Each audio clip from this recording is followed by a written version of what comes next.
மகிழ்ச்சியின் சத்தம் வழங்கும் அனுதின தேவமன்னா.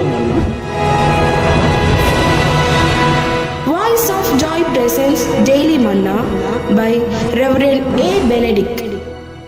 Praise the Lord. God loves you so much. இன்றைய தேவ மன்னாவாக சங்கீதம் 28 அதிகாரம் 3 வசனம். அயலானுக்கு சமாதான வாழ்த்துதலை சொல்லியும் தங்கள் இருதயங்களில் பொல்லாப்பை வைத்திருக்கிற துன்மார்க்கரோடும் அக்கிரமக்காரரோடும் என்னை வாரிக்கொள்ளாதேயும். இன்றைய மன்னாவின் தலைப்பு, துன்மார்க்கருடைய பாதையிலே பிரவேசியாதிருங்கள்.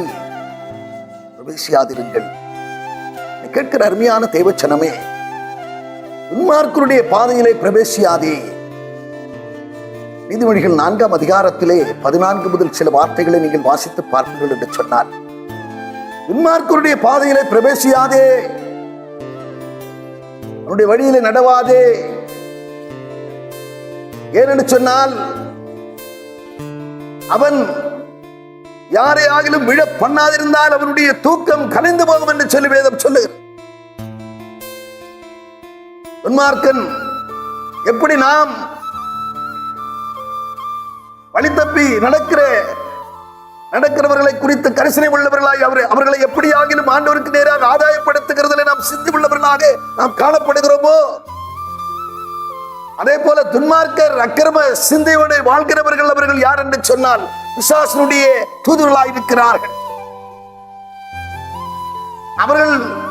அவர்களை போன்ற யாரையாகிலும் விழ பண்ணாதிருந்தால் அவர்கள் தூக்கம் கலைந்து போகும் என்று வேதம் சொல்லுகிறது.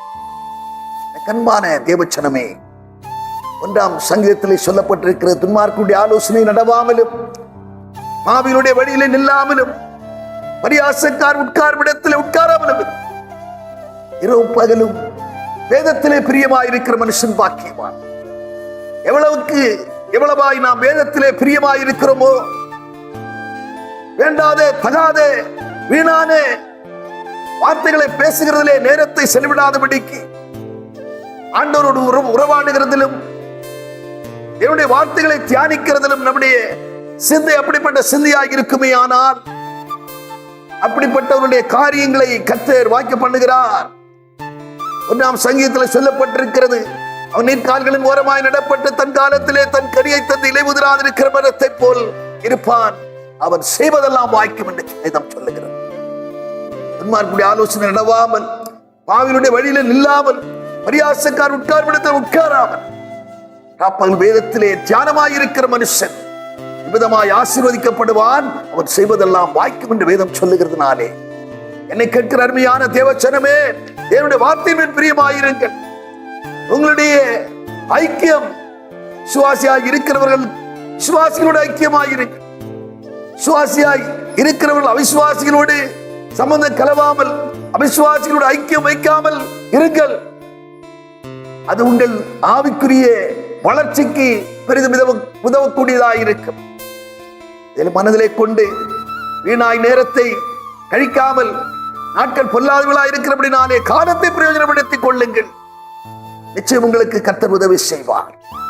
நாம் ஜெபம் பண்ணுவோம். பரலோக பிதாவே, நாங்கள் உம்மை துதிக்கிறோம், உம்மை ஸ்தோத்தரிக்கிறோம். ஆண்டவரே, துன்மார்க்கருடைய பாதையில நாங்கள் பிரவேசியாதபடிக்கு, துன்மார்க்கருடைய வழியில நடவாதபடிக்கு எங்களை கட்டி காத்துருளும்படியாக ஆண்டவரே, நயவஞ்சமாய் அவர்கள் விரிக்கிற வலையில நாங்கள் விழுந்து போகாதபடிக்கு எங்களை ஆண்டவர் உத்தரமாய் நீர் எங்களை பாதுகாத்து நடத்த வேண்டும் என்று ஜெபிக்கிறேன். 23 அதிகாரம் மத்தேயு 23 அதிகாரம் 37 வசனத்திலே சொல்லப்பட்டிருக்கிற வண்ணமாக கோழி தன் குஞ்சுகளை சிறகின் கீழ் கொண்டு சேர்க்கிற விதமாக எதிரியான சத்துருடைய பிடியில் நாங்கள் சிக்கிவிட்டு போகாதபடிக்கு எங்களை சோத்திரமாய் நீர் பாதுகாத்துள்ளபடியாக கர்த்தர்ப்படி ஜெபிக்கிறோம். இயேசு கிறிஸ்து நாமத்தில் ஜெபிக்கிறோம் நல்ல பிதாவே, ஆமென்.